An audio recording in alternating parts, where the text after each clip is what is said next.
Здравствуйте, дорогие друзья! Я рада вас приветствовать на моем канале. Сегодня в данном видео я делаю незабываемо вкусный шоколадный торт «Малина-кокос». Торт получается недорогим по стоимости. Готовить я его буду из самых простых продуктов.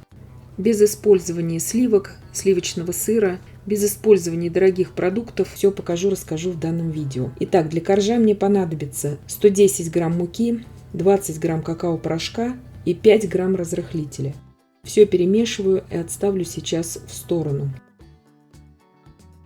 Шоколадный корж я буду выпекать даже без использования миксера. 2 яйца среднего размера, комнатной температуры, маленькая щепотка соли, 8 грамм ванильного сахара и 80 грамм сахара. Яйца примерно по 50 грамм без скорлупы.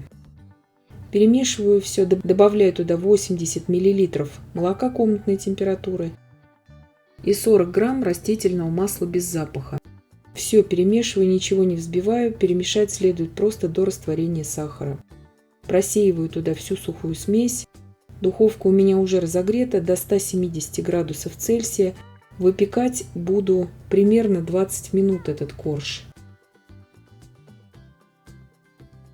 Тесто будет вот такое достаточно жидкое.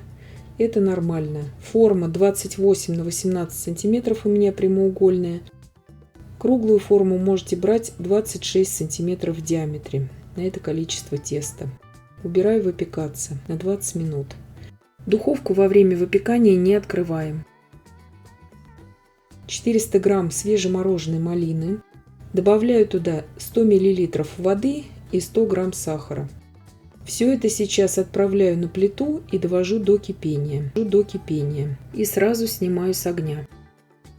9 грамм желатина заливаю 5 столовыми ложками холодной кипяченой воды и отставляю в сторону до набухания. Малиновая смесь дошла до кипения, слегка ее остужаю и ввожу туда весь набухший желатин.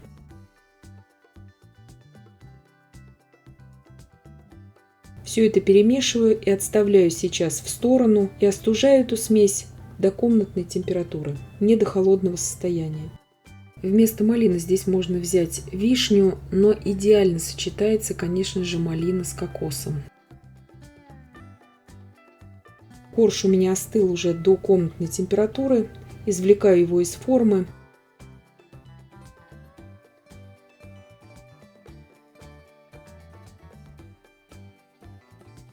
Срезаю с него шапочку.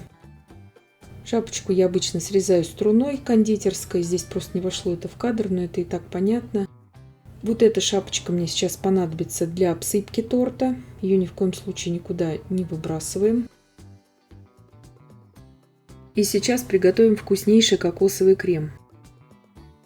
250 грамм размягченного сливочного масла я взбиваю до побеления и до пышности примерно 3 минуты. Здесь миксер у меня 300 Вт. 100 грамм растопленного белого шоколада я добавляю к маслу. Температура шоколада примерно 30 градусов Цельсия. Шоколад я растапливала импульсами в микроволновке. Если вы новичок, лучше растапливать его на водяной бане. Просто объединяю эти две массы. Ничего здесь долго не взбиваю. И ставлю сейчас все это в холодильник примерно на 10 минут. 70 грамм кокосовой стружки я буду измельчать сейчас вот так в измельчителе. Можно использовать, конечно же, кофемолку для этого. Измельчать буду примерно около минуты тоже импульсами. И смотрю сейчас, когда она станет мелкая, конечно же, это кокосовая стружка, и когда она выделит первые признаки масла. И вот до такого состояния я измельчаю. Начнут поблескивать пальцы, когда вы будете растирать эту стружку между пальцами. И это мы делаем для того, чтобы она дала аромат и вкус, эта стружка, так как крем не очень влажный сам по себе. Сейчас после холодильника просто вот так начинаю взбивать и добавляю туда 200 грамм сгущенного молока с сахаром обычной сгущенки. Быстро очень объединяется масса, ничего долго не взбиваю. Температура шоколадной массы с маслом перед введением сгущенки должна быть не более 28 градусов Цельсия, иначе крем будет жидким. Сейчас ввожу туда порциями в несколько приемов 150 миллилитров обычного молока комнатной температуры. Комнатная температура ближе такая к теплой должна быть. И просто все это объединяю. Около минуты я здесь все это взбиваю. Конечно, вместо обычного молока, у кого есть в наличии, можно также добавить качественное кокосовое молоко. Но я показываю самый упрощенный вариант с обычным молоком. Обязательно сейчас в процессе взбивания собираем все это со стенок посуды и просто еще раз прорабатываем миксером. Ничего долго не взбиваем. В принципе, на этом завершаем процесс взбивания. Добавляем сейчас туда измельченную кокосовую стружку, которая сразу же раскрывается во вкусе, благодаря тому, что мы ее измельчили, и ароматнее она гораздо становится. Все это просто перемешиваем силиконовой лопаткой, и крем уже готов. Крем получается воздушный, тающий во рту буквально. Очень вкусный, не ощущается как масляный крем, как такая легкая кокосовая помадка, напоминающая очень крем Рафаэлло. Подробное видео по этому крему есть на моем канале, ссылочку я вам оставлю в описании к данному видео. Сразу наношу весь крем на корж. Корж я не пропитываю, он сам достаточно влажный, то есть он не требует здесь никакой пропитки. И разравниваю крем. Желательно разравнивать всегда металлическим шпателем, чтобы получился ровный слой. За силиконовой лопаткой он будет тянуться. И сейчас остывшую до комнатной температуры малиновую массу сразу же всю выкладываю на уже кремовый слой. Крем я не остужала сейчас в холодильнике, этого делать не нужно. Он достаточно стабильный, что кремовый слой здесь не повредится. Сейчас я убираю в холодильник минимум на час всю эту массу для того, чтобы застыл малиновый слой. Здесь время будет зависеть от мощности вашего холодильника, поэтому ориентировочно минимум 1 час.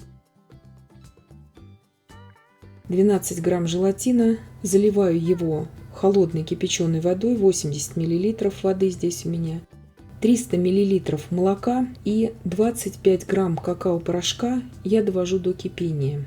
Обычный какао-порошок для выпекания. Сейчас я добавляю туда весь набухший желатин, когда масса слегка остыла. Все это перемешиваю, чтобы желатин полностью растворился. Когда вы соедините все ингредиенты для шоколадного мусса, обязательно попробуйте его на вкус на предмет сладости. Если вам покажется, что он недостаточно сладкий по вашему вкусу, добавьте еще по вашему вкусу сахара. 8 грамм ванильного сахара и 180 грамм сгущенного молока с сахаром, обычной сгущенки. Здесь 300 грамм греческого йогурта комнатной температуры. Через сито вот так вливаю всю шоколадную смесь и перемешиваю. Греческий йогурт 10% жирности. Если у вас нет такого йогурта, вы можете взять обыкновенную сметану, нежирную.